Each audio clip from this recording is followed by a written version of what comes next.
बिस्मिल्लाहिर्रहमानिर्रहीम। Welcome to Research Pedia channel. दोस्तों, आज की इस वीडियो में हम मेथडोलॉजी सेक्शन को राइट करना सीखेंगे। स्पेशली जब आप एक सेकेंडरी डाटा की बेस पे रिसर्च पेपर लिख रहे होते हैं तो उसकी मेथडोलॉजी सेक्शन किस तरह से सेट की जाती है, क्या उसके कंटेंट होते हैं और कौन कौन सी चीज़ों को किस तरह से एक्सप्लेन करना होता है, वो आज मैं आपको बताऊंगा। जो डाटा एंड मेथडोलॉजी सेक्शन है एक सेकेंडरी डाटा रिसर्च पेपर का, उसमें पहली चीज़ आती है रिसर्च डिज़ाइन। आपने यहाँ पे जस्टिफाई करना होता है कि आपका जो पॉसिबल रिसर्च डिज़ाइन है वो क्या है। और रिसर्च डिज़ाइन में याद रखिएगा कि दो चीज़ें आपने यहाँ पे जस्टिफाई करनी है। सबसे पहली चीज़ ये कि आपकी स्टडी जो है वो क्वालिटेटिव है या क्वांटिटेटिव है। ठीक है, ये भी मैं अभी एक्सप्लेन करता हूँ आपको। और दूसरी, आपकी स्टडी जो है वो प्राइमरी है या सेकेंडरी है। ठीक है, इन दो चीज़ों की बेस पे आपने पूरा एक पैराग्राफ लिखना है, 75 वर्ड से लेकर 100 वर्ड्स तक का, अगर आप एक रिसर्च पेपर की बात कर रहे हैं। अगर आप प्रोजेक्ट लिख रहे हैं, थीसिस लिख रहे हैं, तो फिर उसमें लेंथ ज़्यादा होती है, उसमें 250 से 300 वर्ड्स की भी हो सकती है, 350 वर्ड्स की भी हो सकती है। लेकिन यहाँ पर जो मैं चीज़ जस्टिफाई करने जा रहा हूँ वो है एक रिसर्च पेपर के अंदर आपने रिसर्च डिज़ाइन को किस तरह से एक्सप्लेन करना है। तो सबसे पहले आपने ये बताना होता है कि आपका जो रिसर्च पेपर है जो आप लिख रहे हैं वो क्वालिटेटिव है या क्वांटिटेटिव। इसमें एक फ़र्क मैं आपको समझा दूं कि जो आपके वेरिएबल हैं, अगर वो उनकी मेजरमेंट मौजूद है, उनके फार्मूले मौजूद हैं जिसके ज़रिए वो जो हैं वो मैयर होते हैं, तो उस पेपर को हम क्वांटिटेटिव, उस स्टडी को हम क्वांटिटेटिव स्टडी कहते हैं। क्वालिटेटिव स्टडी वो तब होती है जब वो इंटरव्यू की बेस पे कंडक्ट हो, ऑब्जर्वेशंस की बेस पे कंडक्ट हो, ठीक है, जिसमें हम वेरिएबल्स को मैयर नहीं कर सकते, ऑलरेडी उनकी मैयरमेंट मौजूद ना हो, तो तब हम उनको क्वालिटेटिव स्टडी कहते हैं। इसी तरह प्राइमरी और सेकेंडरी की आपने यहाँ पे डिफरेंस बताना होता है कि आपकी स्टडी प्राइमरी है या सेकेंडरी है। इसमें एक छोटा सा डिफरेंस ये है कि जो आपके वेरिएबल हैं, अगर उन वेरिएबल का डाटा आप किसी ऐसे सोर्स से कलेक्ट कर रहे हैं जहाँ पे वो डाटा ऑलरेडी कलेक्टेड है, तो फिर हम इसको सेकेंडरी डाटा रिसर्च कहेंगे।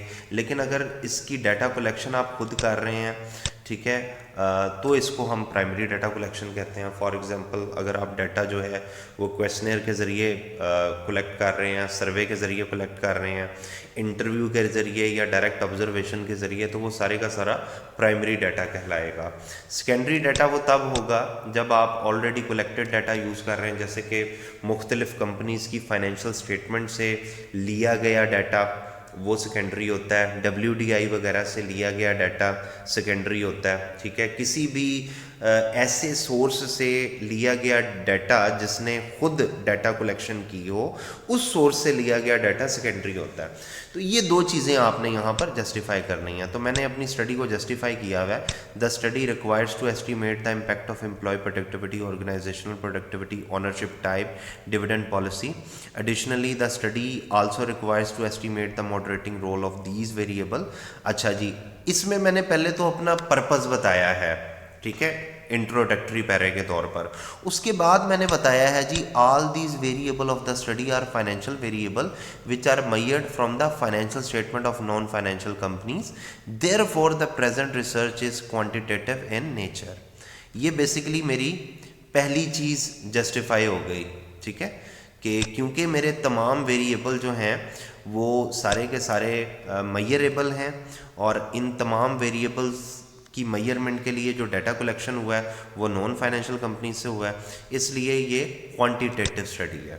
ठीक है, उसके बाद मैंने ये बताया कि as these financial statement are prepared by non financial companies of Pakistan and their data was primarily managed and collected by the target population itself, however the researchers are using these collected information for their study, therefore the present research is secondary in nature। ठीक है जी, कि क्योंकि ये data जो है इसकी collection originally उस target population में मौजूद लोगों ने की है और रिसर्चर इसे अपने पर्पज़ के लिए इस्तेमाल कर रहा है, तो इसको हम सेकेंडरी डाटा रिसर्च कहेंगे। तो रिसर्च डिज़ाइन में आपने ये दो चीज़ें जस्टिफाई कर दी। उसके बाद हम आते हैं जी पॉपुलेशन एंड सैंपल पे। पॉपुलेशन में आपने पॉपुलेशन एंड सैम्पलिंग में भी इसी तरह आपने दो चीज़ें जस्टिफाई करनी है। Why you choose this population, ठीक है। जो मेरी स्टडी की पॉपुलेशन है वो मैंने चूज़ की हुई है जी लिस्टेड कंपनीज। मैंने लिस्टेड कंपनी क्यों चूज़ की, इसकी एक जस्टिफिकेशन मैंने खुद भी प्रोवाइड करनी है और अगर मुझे कहीं से किसी स्टडी से रेफरेंस मिल जाता है तो वेल एंड गुड। आपने जस्टिफाई करना है कि आपने इसी पॉपुलेशन को क्यों चूज़ किया है, आपने कोई और पॉपुलेशन क्यों नहीं चूज़ की। तो यहाँ पे मैंने लिखा हुआ है, सबसे पहले मैंने पॉपुलेशन बतानी है। The population of the study is the companies listed in Pakistan stock exchange for the period of the study. सबसे पहले मैंने अपनी पॉपुलेशन जस्टिफाई की है कि वो कंपनीज जो कि पाकिस्तान स्टॉक एक्सचेंज में लिस्टेड हैं वो मेरी पॉपुलेशन है। अब क्यों ये पॉपुलेशन है वो मैं बताने लगा हूँ। As there are a number of studies available for different sectors and different regions but not a single study is available that represent all the sector combines।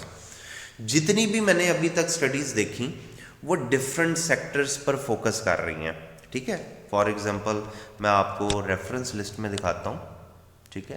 यहाँ पर जितनी भी स्टडीज़ हैं, फॉर एग्जांपल मैं ये पहली स्टडी को choose करता हूँ तो इसमें खैर सेक्टर मुझे पेपर खोल कर देखना पड़ेगा, यहाँ पर चेक कर लेता हूँ। ये लिस्टेड कंपनीज़ पर है, ठीक है। इस पर देखता हूँ, ये यूरोपियन रीजन के ऊपर है, रीजन डिफरेंट हो जाता है। इस स्टडी को देखता हूँ, ठीक है।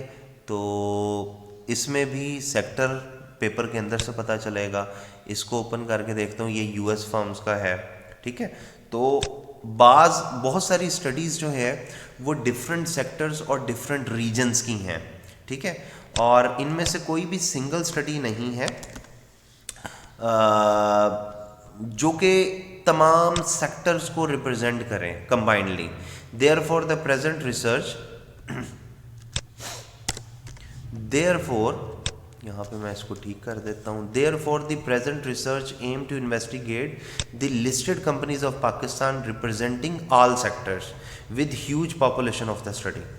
बेसिकली जब आप तमाम सेक्टर्स को स्टडी कर रहे होते हैं और किसी एक सेक्टर्स की बात नहीं कर रहे होते तो तमाम सेक्टर्स की रिप्रेजेंटेशंस हो जाती हैं, ठीक है।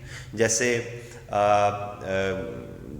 सेनेट पे या नेशनल असम्बली में जो लोग वहाँ पर रिप्रेजेंट कर रहे होते हैं वो पूरी पॉपुलेशन को रिप्रेजेंट कर रहे होते हैं, पूरे पाकिस्तान को या पूरी कंट्री को रिप्रेजेंट कर रहे होते हैं। तो इसलिए ये जस्टिफिकेशन रिसर्चर की तरफ से है कि मैं तमाम सेक्टर्स को रिप्रेजेंट करना चाह रहा था, इसलिए मैंने इस सेक्टर को चूज़ किया। अगर आपका कोई स्पेसिफिक सेक्टर हो तो फिर आपने जस्टिफाई करना है कि क्यों आपने उस सेक्टर को चूज़ किया, ठीक है, ऐसी क्या रीज़न थी। फॉर एग्जांपल अगर आपका बैंकिंग सेक्टर है तो आपको बताना पड़ेगा कि बैंकिंग सेक्टर में, पाकिस्तानी बैंकिंग सेक्टर में या जिस भी कंट्री के आप बैंकिंग सेक्टर पर काम कर रहे हैं, ठीक है, उसमें ऐसी क्या प्रॉब्लम थी जो उसी सेक्टर के अंदर आ रही है जिसको आपको स्टडी करने की ज़रूरत है, ठीक है। इसी तरह मैंने एक रेफरेंस भी कोट किया है। According to Ali et al 2022 the listed company is in Pakistan is lacking research study for the cash holding especially with the impact of employee productivity, organizational productivity and dividend policy. Therefore, the present research is aimed to analyze the listed companies in Pakistan। तो एक reference मुझे मिला था जिसमें उसने बताया कि पाकिस्तान का जो लिस्टेड सेक्टर है, लिस्टेड कंपनीज का सेक्टर, उसमें कैश होल्डिंग के हवाले से स्टडीज़ लैक कर रही हैं, ठीक है। Specially employ productivity, organisational productivity और डिविडेंड पॉलिसी जो है इसके हवाले से स्टडीज़ लैक कर रही हैं। इसलिए जो प्रेजेंट रिसर्च है वो लिस्टेड कंपनीज ऑफ पाकिस्तान पे की जा रही है। तो इस तरह से कोई रेफरेंस अगर मिल जाता है तो वो थोड़ा सा स्ट्रॉन्ग इम्पैक्ट बन जाएगा कि why you choose this population. उसके बाद आपने बताना होता है कि आप इस पॉपुलेशन में से कितनी कंपनीज को चूज करेंगे, ठीक है। हमें पॉपुलेशन तो पता चल गया कि लिस्टेड कंपनीज ऑफ पाकिस्तान है, लेकिन इन लिस्टेड कंपनीज में से मैं कितनी चूज करूंगा। तो इसका बड़ा एक सिंपल सा आंसर होता है, रिमेंबर दिस थिंग, कि सैंपल का जो साइज़ होता है या सैम्पलिंग जो अप्रोच होती है, जब आप प्राइमरी डाटा रिसर्च कर रहे होते हैं तो उसमें हमने सैंपल का साइज़ और सैंपल की अप्रोच दोनों चीज़ों को एक स्पेसिफिक मैकेनिज्म के ज़रिए कंफर्म करना होता है। लेकिन जो सेकेंडरी डाटा रिसर्च होती है, स्पेशली ये जो हमारा केस है, इसके अंदर हमने जो सैंपल है वो डाटा की अवेलेबिलिटी के लिहाज से चूज़ करना होता है, यानी जितनी कंपनीज़ का डाटा मिल जाए आप उनको फाइनल कर लें। तो यहाँ पे फ़िलहाल मैं ये चीज़ मेंशन कर रहा हूँ कि जनाब 500 से ज़्यादा लिस्टेड कंपनीज़ मौजूद हैं पाकिस्तान में, ताहम जो रिसर्चर है वो टॉप 100 लिस्टेड कंपनीज़ को चूज़ करेगा, ठीक है। लेकिन मैं इसमें एक और चीज़ ऐड करता चलूँ कि सैम्पल साइज़ की सिलेक्शन डेटा की अवेलेबिलिटी के साथ लिंक होती है। सेकेंडरी डाटा रिसर्च में जितना आपको डाटा अवेलेबल हो आप मेंशन कर दें कि ये मेरा सैम्पल साइज़ है। फॉर एग्जांपल मैं कहता हूँ कि जी 550 कंपनीज़ तो हैं, मोर देन 500, लेकिन मुझे 460 कंपनीज़ का डाटा मिलता है, तो मैं यहाँ पे लिखता हूँ the final sample includes 456 companies with the data range of 2011 to 2020। अब ये मैं लाइन इसलिए लिख रहा हूँ क्योंकि मेरे पास जो डाटा अवेलेबल है वो तकरीबन 456 कंपनीज़, लिस्टेड कंपनीज़ का जो है वो डाटा मेरे पास पड़ा हुआ है, ठीक है। 456 लिस्टेड कंपनीज़ ऑफ पाकिस्तान का मेरे पास डाटा पड़ा हुआ है और इस रेंज के साथ पड़ा हुआ है, लिहाजा ये मेरा सैंपल हो जाएगा। तो बेसिकली आपने सैंपल में यही लिखना होता है सेकेंडरी डाटा रिसर्च में कि आपके पास कितनी कंपनीज़ का डाटा अवेलेबल है और किस ईयर से किस ईयर तक होता है। ये पॉपुलेशन एंड सैंपल आ गया। उसके बाद वेरिएबल की मेजरमेंट है।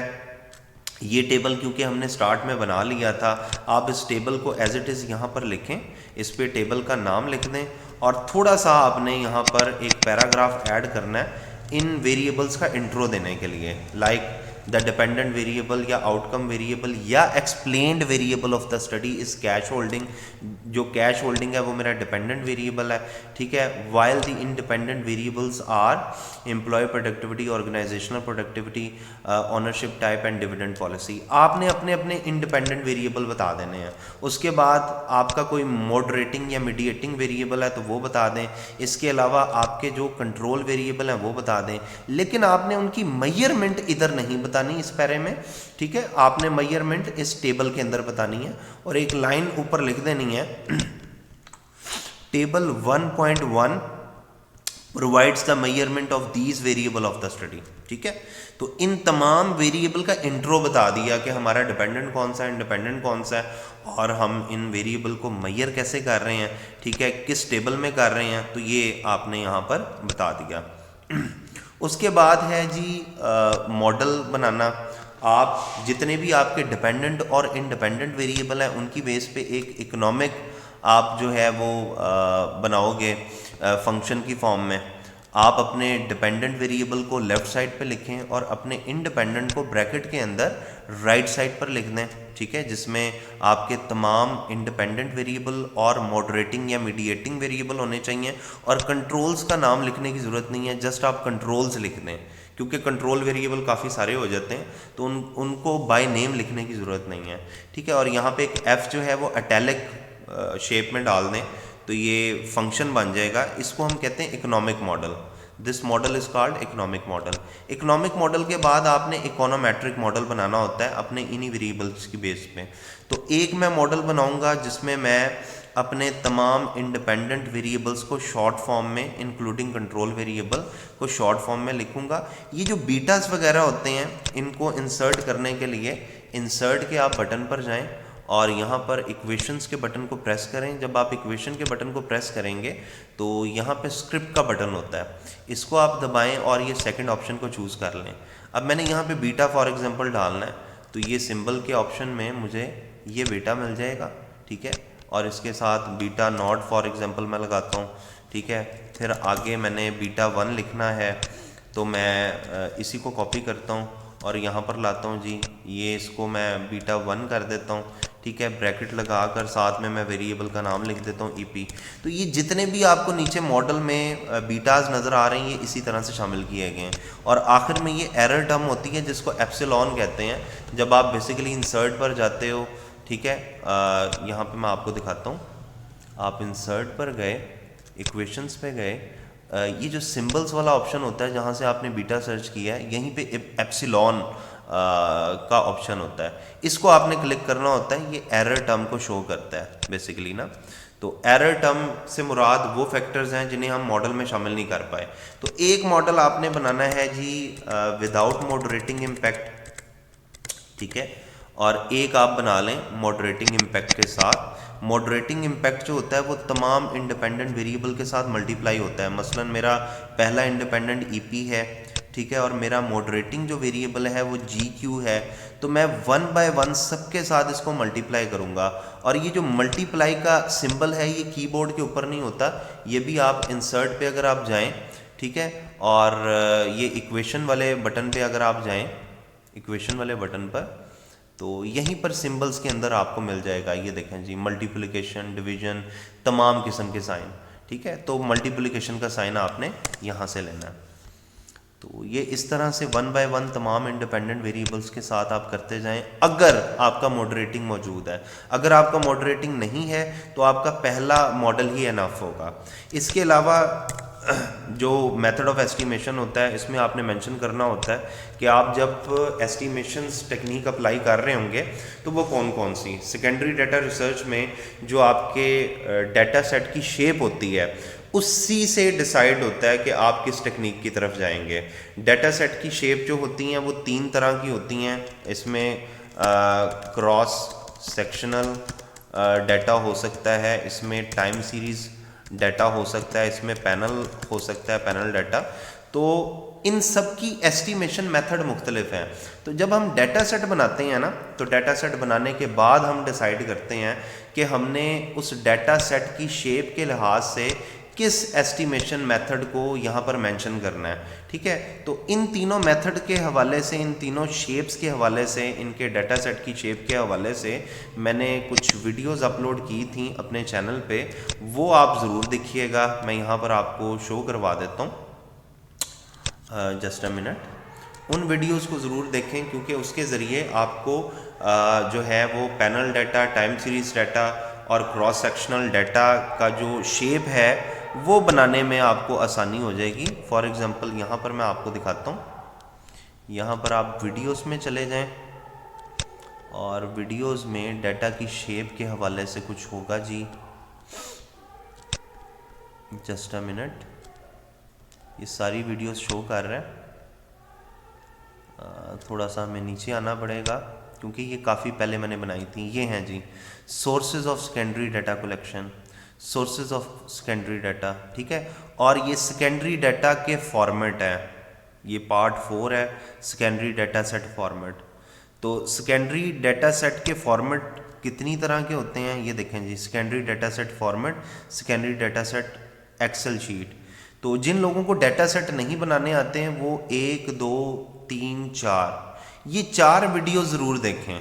आपको पता चल जाएगा कि आपने अगर क्रॉस सेक्शनल डाटा सेट बनाना है तो वो कैसे बनेगा, अगर आपने टाइम सीरीज़ डाटा सेट बनाना है वो कैसे बनेगा, और पैनल डाटा सेट बनाना है तो वो कैसे बनेगा।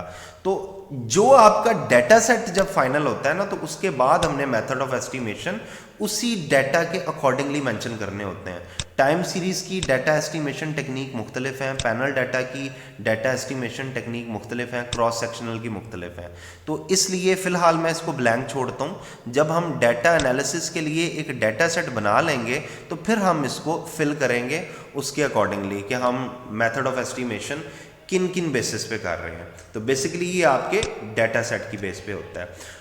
यहाँ पर आकर आपका मेथडोलॉजी का सेक्शन कंप्लीट हो जाता है। उम्मीद करता हूँ कि आपको वीडियो की समझ आई होगी। मज़ीद वीडियोस के लिए चैनल को लाइक और सब्सक्राइब ज़रूर कीजिएगा और अपने दोस्तों को भी ये चैनल ज़रूर रेकमेंड कीजिएगा। शुक्रिया।